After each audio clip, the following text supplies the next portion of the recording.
In this presentation, we're going to take a look at decorative panels and applying all the information that we gain from the new features that make creating textures that much simpler in the new version 8 software, and then applying those to creating some decorative panels. So let's take a look at the decorative panels agenda. So first of all, we're going to take a look at researching into decorative panels and their design applications and their characteristics. After we've done that, we're going to go ahead and apply that research in the software by creating some 2D and 2.5D type toolpaths. We're then going to take a look at how to correct the edge finish on these texture panels. We're also going to take a look at creating some tileable and how to tile large random patterns in the software. And then we're going to also show you some 3D demonstrations as well. So first of all, researching decorative panels. So the design applications for decorative panels, you'll find these decorative panels are everywhere these days. So you'll find them in restaurants, you'll find them in bars, you'll find them in hotel lobbies, you'll also find them around the office with feature walls, you'll also find them in the home. Now people have started putting home feature walls in with purely just textures, and you can also buy home wall tiles as well, which are normally the repeatable kind where they flow from left to right and also bottom to top. So now we've taken a look at the design applications for decorative panels, we can also take a look at the characteristics of the designs that you normally get from decorative panels. So these are just a few images that I got from Google search, and you'll find that they are typically of waveform and they do form a fairly regular pattern. You'll find often the panels come in a rectangular shape, and the smaller panels do tend to be the ones that are tileable. You'll also see some do add randomness. So they add randomness to the cut depth, they add randomness to the line spacing, and they also add some randomness to the actual wave itself. So now what we're going to do, now we've done some research on decorative panels, is now we're going to go ahead and apply that research in the software. So what we're going to do is we're going to do an introduction demonstration. So we're going to get to know the vector texture tool. We're going to create some 2D toolpaths and then alter the tool shape just so you can see how that differs the actual texture that we do get overall. And then we're going to make some changes to the vectors and then demo that effect as well. Now just a demonstration note, for your viewing pleasure, all virtual material that we're going to be using is going to be 48 inches wide and 24 inches high. This is just so that you can see the textures more clearly within the preview toolpath form.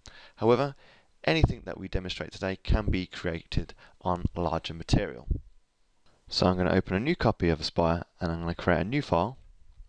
I'm just going to specify the width as 48 inches, the height as 24 inches, thickness of 3/4 of an inch. I'm going to work with the XY datum position in the lower left hand corner, and we're going to be working in inches and everything else is okay. So I'm just going to press OK on the job setup. And then what we're going to do is, first of all, we're going to introduce the vector texture tool itself. So you'll find that under the create vectors section here, and you'll see it's this wave pattern within a circle icon here. When you hover over it, it says create repeating vector texture pattern. So click on the icon and you'll be presented with this form. So to start with, we're just going to create some regular patterns. So I'm just going to change this to 0 degrees and leave that as 1/2 an inch, create an amplitude of 1 and a wavelength of 6. And just preview that. So you'll see that this is the type of wave pattern that we'd get from using these options. Now what we can do is we can change the angle. So I may want to change that to say 38 degrees, like so. And you'll see that they've now been orientated at a 38-degree angle. We can also increase or decrease the max spacing in between each of the wave vectors. So I can just change that to 1 and we'll get double the space, like you can see there. And we can even add variation. So I could just move this slider up. Now the further across to the right that I take this variation slider, the more varied in distance they're going to be, up to a max space of 1 inch. Like so. So I could take that down to halfway, and you can see that the variance does lessen. Now I'm just going to change this back to 1/2 an inch, and I'm just going to take the variation down to 0, like so. And then Other options that we can change within the form are the amplitude. So we could change it from having a 1-inch amplitude to having, say, an 8-inch amplitude, like so. So you can see that the waves now have got very tall in between each of the peaks and troughs. And we can also extend the actual wavelength as well. So we could make them have a longer length in between the peaks of the waves. So at the moment it's at 6, I can change that to 10 and just separate those out a little bit more. And we can also add noise to these if we wanted to. So I could just press the preview button and you see that those will then start to break their nice rounded shape to the wave as well. So I'm just going to take that noise level back down and just press the preview button, as these are the waves that we're going to work with for our first demonstration. So once we're okay with waves that we've created, we can even place these on a layer of our choosing. So I may just want to put first waves in as the layer name and just press OK. You see that we now have a layer called first waves and these vectors are placed on them. So the first toolpaths that we're going to create are 2D toolpaths. So that's going to be using a 2D profile toolpath. So let's just go over to the Toolpaths tab. With our vector selected, we can just go ahead and choose to create a profile toolpath. Now we're going to start from the top of the material and we're going to cut down to 0.3 of an inch. Then we can choose our tool. So first of all, I'm going to choose a 1-inch ball nose. Now you can see from the tool database, I don't have one of those at the moment. So I'm simply just going to choose a 1/4-inch ball nose, press copy, and then I'm just going to change some of the parameters.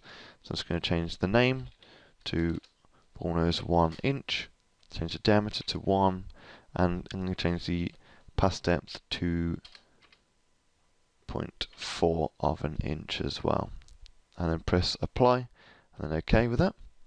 Now, when we're machining the vectors, we ideally want to machine on the actual vector so that the tool traces the exact wave pattern that we've created. So just choose to machine on the vectors here, and then we can come down and we can just give this a name. So I'm just going to call this profile ball nose, like so, and then I'm going to press calculate, and we can go ahead with the preview toolpath form and preview that toolpath, like so. Now you see that we've got ourselves quite a nice pattern here with the ball nose tool, like so. And you see how that kind of reacts differently to the different lighting situations as well. So what we can do now, a simple change to our toolpath is just to change the tool, and we should be able to get something that looks completely different. So let's just close the preview toolpath form. I'm going to recreate another profile toolpath, same parameters, apart from just going to go and change the tool to a 1-inch 90-degree V-bit. So I'm just going to highlight that, click OK, scroll down, and just call this profile V-bit, calculate that. Now within the preview toolpath form, I'm just going to reset the preview and then just preview the new toolpath, and you'll see that we've got something that looks completely different. Now as you can see, we've got that nice angled edge from the V-bit tool, and you see that that also reacts very nicely to different lighting as well. Now another simple thing that we can do to get a different effect from our toolpaths is actually to add some variance to our actual vectors that we created with the vector texture tool. So if I just close this preview toolpath form and then go back over to the drawing tab, just going to switch to the 2D view there, and just go back into the create vector texture tool. All I'm going to do is introduce some variations. So I'm just going to up the slider to about 80%, press preview, like so, press OK, go back over, and then in the profile V-bit, I'm just going to reselect the vectors, and I'm just going to go ahead and recalculate that toolpath. So let's just preview this new toolpath, like so. So you see that we get something that looks completely different now. You'll see that some vectors are more tightly packed together, and that'll also then start cutting into other lines or other wave vectors that you can see. So that'll start introducing a different pattern that we can see forming here on this panel. So you can see already, so just some slight variations to either the actual wave vectors themselves or to the actual toolpath, we can get something that does look completely different. So let's go back into our PowerPoint now. So something that we need to think about when creating our decorative panels is edge finish. So imagine we're going to take these vectors that we've created with the vector texture tool, and we go ahead and do a 2D profile toolpath with those. Now if you see at the tops and bottoms of this decorative panel, you'll see that there are some unfinished edges. Now the reason for that is because we are missing some vectors that if we actually had a tool that ran across these vectors that we're missing, we'd actually then go ahead and actually finish off the rest of that shape for our panel. Now the way we can actually rectify this is either one of two options. We can either create a larger work area and then cut back to the desired tile size, or we can create an oversized rectangle by the radius of the tool and recreate our vector texture pattern. Now what we need to be aware of is we need to make sure our machine is able to actually cut that amount of area on our machine, and also we need to obviously have some material there as well. And once we've run that, you'll see that now we'd have some nice clean edges on our decorative panel. So another thing as well is creating tileable textures. So there are two methods to this. We can create a single repeating texture panel, so that'll be where the wave vectors flow from left to right and bottom to top, and also where we can create individual panels from a larger random texture and then divide it up using the Toolpath Tiling Manager. So how to create the repeating panels? First of all, we need to make sure that when we're creating our vector texture pattern, that the wavelength is divisible into the tile width as a whole number. We also need to make sure that the wave spacing itself is divisible into the tile height. We also need to ensure that there's no variation or noise in the waves that we create, and that angle must be either 0 degrees or 90 degrees. Now that means it's either got to be flown from the left to the right or from the bottom to the top. Now how do we go about creating a large random pattern and tile that? So first of all, we create ourselves our large random design. We go ahead and create the toolpaths, and then we use the Toolpath Tiling Manager to divide that large random pattern into tileable pieces for us. So what we're going to do now is we're going to go ahead and demonstrate this in the software. So we're going to demonstrate creating a repeating tileable panel. We're going to then correct the edge finish on that panel.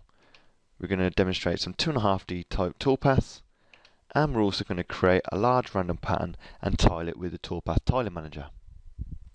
So again, I'm going to open a new copy of the software and then create a new file.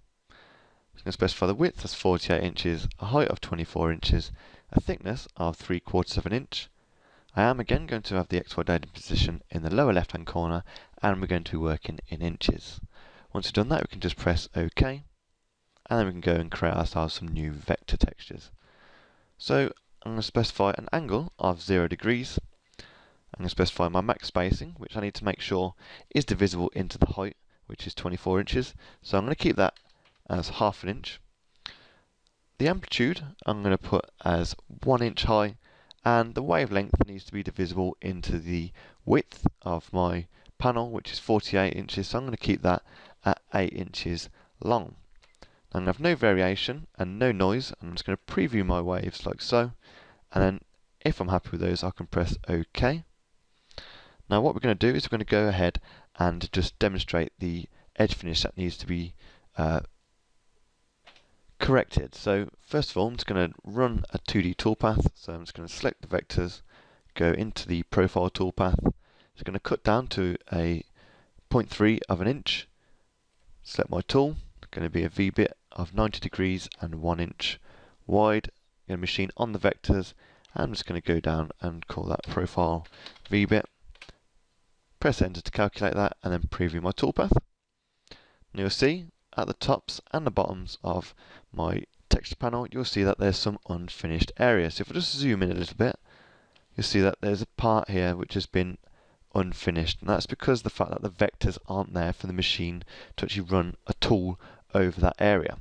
So we need to either oversize our job or create a larger rectangle and then create the vectors again within that larger rectangle and then rerun the toolpath. So what I'm going to do is create a larger rectangle, fill the rectangle with vectors, and then I'm going to rerun the toolpath. So I'm just going to close the preview toolpath form. It's going to go back over to the drawing tab. and then into the 2D view. And I'm just going to deselect my vector at the moment, and I'm going to create myself an oversized rectangle. So I'm going to oversize my rectangle by the diameter of the tool. So I'm just going to go ahead and press X plus 1 equals, and it's 49, and Y plus 1 equals 25, like so. So I'm just going to go ahead and create that now. So just anchor that at the lower left. I'm just going to simply center that, like so. And then what I'm going to do is I'm going to select my vector pattern, go back into the Create Vector Texture tool, and then I'm just going to hold Shift, select the rectangle, and then I'm just going to hit the preview button, and that should then extend those vectors up to my rectangle boundary, like so. So once we've done that, press OK, and that'll then accept those vectors. Then we can just go back over to the Toolpaths tab, and we can just rerun that toolpath. So I'm just going to, first of all, go back into the toolpath. I'm just going to select those new vectors. I'm going to keep everything the same. Press Calculate.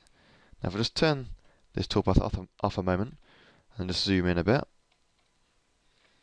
and I should be able to just reset the preview and then rerun the new toolpath, and you'll see that now our edge finish has been corrected. Let's make sure it's done on the top as well, like so, which it has, and we've got ourselves now a repeating tileable pattern. So what do we do if we want to create a large panel and then tile that down to smaller panels? So what we do is I'm just going to first of all just close this and just create a new file. So I'm going to imagine I've got a space in my living room that is free, and I want to create a nice large random texture panel, but I've only got a small panel to actually create it on. So let's imagine that I've got a width of 130 inches and I've got a height of 88 inches that I need to fill. So I'm just going to create my work area with that, like so. And then I'm going to go ahead and create myself my nice random pattern. So I'm just going to go into the Create Vector Texture tool. I'm going to choose to have an angle of 54 degrees and have a spacing as ½ inch, and have an amplitude of 16 inches and a length of 36. And then we're going to have no variation and no noise. I'm just going to preview that just to see what that looks like so. So once we've done that, press OK. And what I'm going to do to start with is I'm just going to run a 2D toolpath, and then I'm going to do a 2.5D texture toolpath just to demonstrate the difference between the two. So let's go over to the Toolpaths tab. I'm just going to highlight my vectors. I'm just going to go into the Profile toolpath, and I'm going to have start depth as 0. I'm going to have a cut depth as 0.3. And I'm going to use the same VBit 1 inch 90 degree tool. I'm going to machine on the vectors, and I'm just going to scroll down and just type in Profile VBit and press Calculate. Now I'm going to preview our toolpath now, like so. So if I just zoom in a bit, you see that the type of pattern that we'll get from that. Now I'm previewing it in 2D to start with, as I want to show you the difference between that and the texturing toolpath, just so you can get a feel for what each of them is doing, like so. So I'm just going to close the Preview Toolpaths form down, and I'm going to go into the Texturing toolpath, which you'll find under this icon here.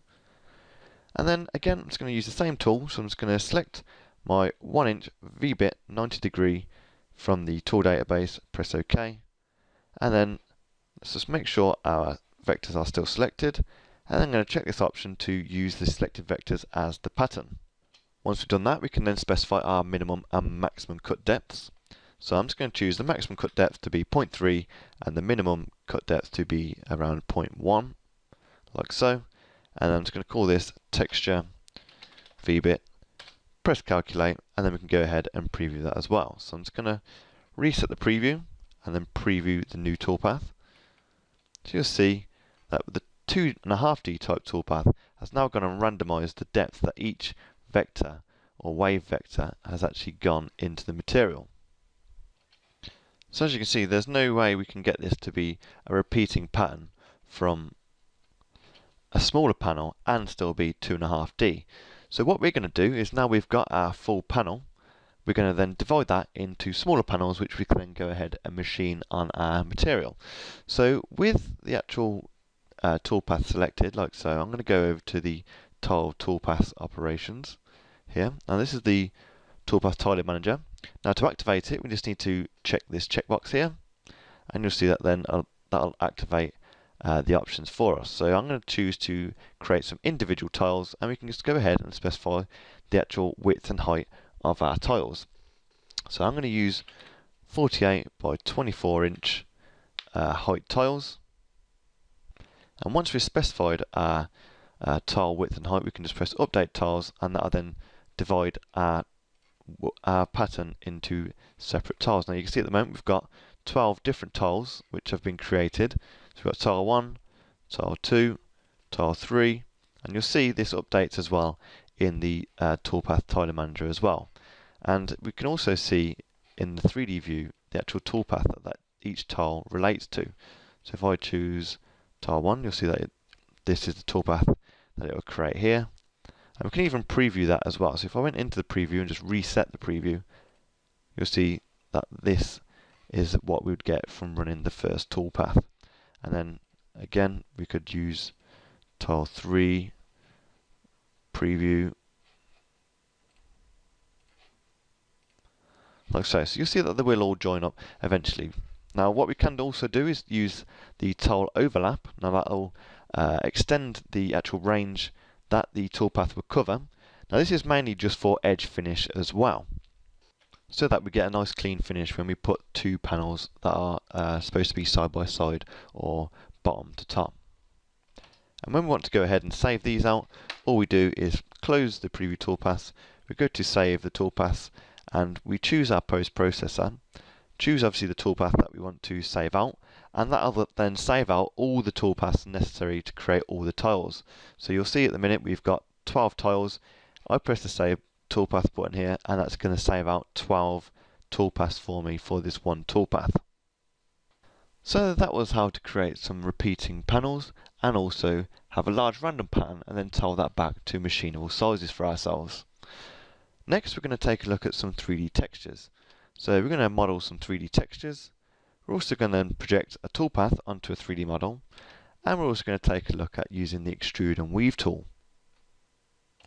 So again, just going to open a new copy of the software, and this time I'm just going to open an existing file. I'm just going to open the 3D wave demo, press open, and these are the 3D waves which I modelled from simple vectors which I created using the create vector texture tool, like so. Now what I also did is I created a small cross section, and then I used the 2 rail sweep option which you'll find under the modelling tools to stretch this shape across the entire length of the vectors. What I then did to get this 3D kind of ripple effect is I made some of these into their combine mode and made them subtract, like so. So what we could do now is we could go ahead and run a 3D toolpath on this to create this effect. Now I'm not going to show you how to do that, as we should all be aware of how to run a 3D toolpath. What I am going to do, however, is show you how we can project a 2D or a 2.5D type toolpath onto a 3D model. So what I'm going to do is I'm going to go into the 2D view, just going to zoom out a little bit, and then I'm just going to select the rectangle that runs around the outside of our work area. Now I've already created this rectangle, and what I want to do with this is I want to create a pocket toolpath. So I'm going to select the pocket toolpath operation, and I'm going to put the start depth as 0, and I'm also going to put the cut depth as 0. Now the reason why I'm going to do this is because what I'm going to do with this pocket toolpath is I'm going to project it onto the 3D model itself. Now wherever the top of the material is on this 3D model, whether it's at the peak of some of the waves or it's at the trough of some of these waves, that is always going to be the top of the material for the 3D model. So when we put the cut depth as 0 and then project it onto the 3D model, technically the top of the material is always going to be wherever the 3D model is. So when we run in the tool, it's going to plunge to the bottom of the wave, and then it's going to go up to the top where the peak of the wave is, and then it's going to dip down again into the trough, and so on until it reaches the end of the toolpath. Then I'm going to go ahead and select myself a nice big ball nose tool. So I'm just going to choose this 1-inch ball nose, select that to press OK, and then I'm just going to edit this and change the step over to be 100%, like so. And change the pocketing strategy to be a rastering strategy, and I'm going to raster at, first of all, 0 degrees. So I'm just going to go ahead and then check this magic button at the bottom, which is you project this toolpath onto the 3D model. Need to make sure we do that. Let's call this pocket ball nose, press calculate. Then I'm going to go ahead and preview the toolpath, like so. So you see we can get quite a cool, funky pattern from just projecting a simple pocket onto a 3D model. Now we can change that up again by simply going into the toolpath and just changing the way the angle that we're going to raster this toolpath. So I can change this to 90 degrees and press calculate. Let's reset that. And you'll see again we get quite a nice pattern from that as well. So as you can see, we can get some really cool effects by just using the projection onto a 3D model and then just messing around with some of the other features within the toolpath itself. So I'm just going to go ahead and close this file. So I'm going to create a new file for this. So I'm just going to keep the width and height as 12 inches and have the material thickness at 3/4 of an inch. The rest of the options are going to be the same, and I'm just going to press OK on the job setup. Now I'm going to create some vectors now for the extrude and weave tool. Now I'm just going to create a rectangle to start with, which is slightly bigger than my work area. This is just for the edge finish, as we've discussed in with the previous demonstrations. So I'm just going to choose to go higher by 1 inch and wider by 1 inch as well. Just press create, select that, press F9 on the keyboard to center that. And then I'm going to go ahead and create myself some vectors. So I'm going to go into the create vector texture tool. I'm going to have the angle at 0 degrees. Maximum spacing between these vectors is going to be 1 inch. I'm going to choose an amplitude of 2 inches and a wavelength of 12. No variation and no noise, and simply click preview. And I'm going to press OK once I like those. Now I'm going to want to have the same vectors again, but at 90 degrees this time. So I can just go back into the tool. All the options should be the same, and just change the angle to be 90 degrees, like so. Now if I want them to be wider, like the other ones, I'll just simply click the outer rectangle and press preview again, and I'll then extend them whilst in the same tool. So now we've got our vectors, I'm just going to press OK. Now what we need for the extrude and weave tool is also a cross section. Now I'm just going to do a basic half circle cross section here. So I'm just going to go into the draw circle tool, going to draw the circle at a diameter of 1/2 inch. Just going to press create, take my circle, I'm just going to move that up here, and let's just zoom in on that. I'm just going to go into the node editing mode, and then I'm just going to cut by pressing C over this node and C over that node. You can see now we've got two separate vectors. So all I'm going to do is highlight the bottom half and press delete. And now we've got our cross section and our vectors to start creating some components with the extrude and weave tool. So to do this, simply go to the modeling tab, and then let's go to the extrude tool, which is here. And what I'm going to do is, first of all, I'm going to select my vectors that I want to extrude along. So I'm just going to, from the right, drag over to the left across the both sets of vectors, like so. So I'll highlight them both, and just press this button here to use that selection. And then we can go ahead and select our cross section. So I'm just going to choose this cross section here that we just created, and we're going to use this first section, which is going to use the vector cross sections, and we're going to have the only option that's going to be checked is the sweep between spans. Now let's just go down and just call this sweep between spans, like so, and click apply. And if we look in the 3D view, you'll see now that we've got a nice texture, which we've created purely from vectors. Now if we look at the form on the left, we can see that we've got an option to weave under and over at the crossing. So rather than they join like this, where they cross over, what we can do is we can get like a nice weave pattern. So what we may want to do is just check this checkbox here, and then we can change the Z under to be 0% and then the Z over to 100% as it is there. And we can just click apply again. And this time we should see that they weave in and out of each other like so.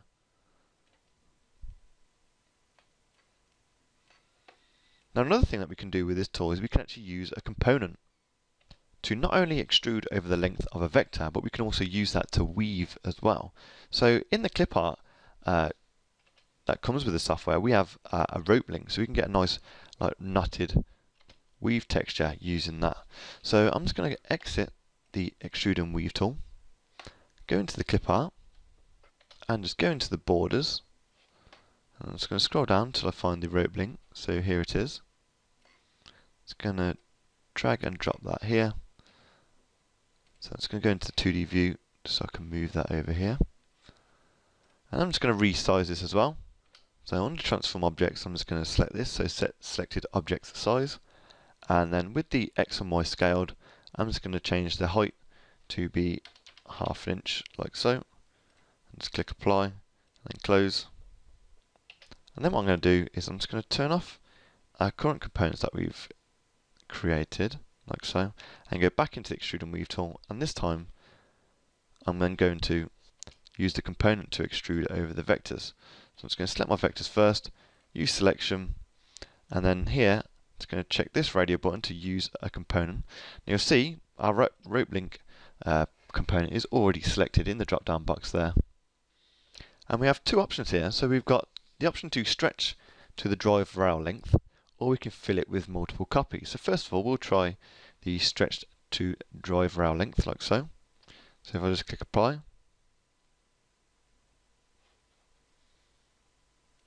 and you'll see that's now stretched that from one side of the vector to the other. Now we do also have the opportunity to, if we rotate this component, that also will make a difference. If I just close this, and then I'll just rotate this 90 degrees, like so.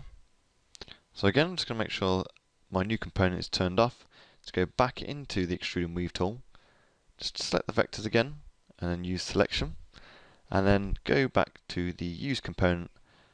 Then we'll just do that again, and you'll see that we should end up with something slightly different. So just click apply.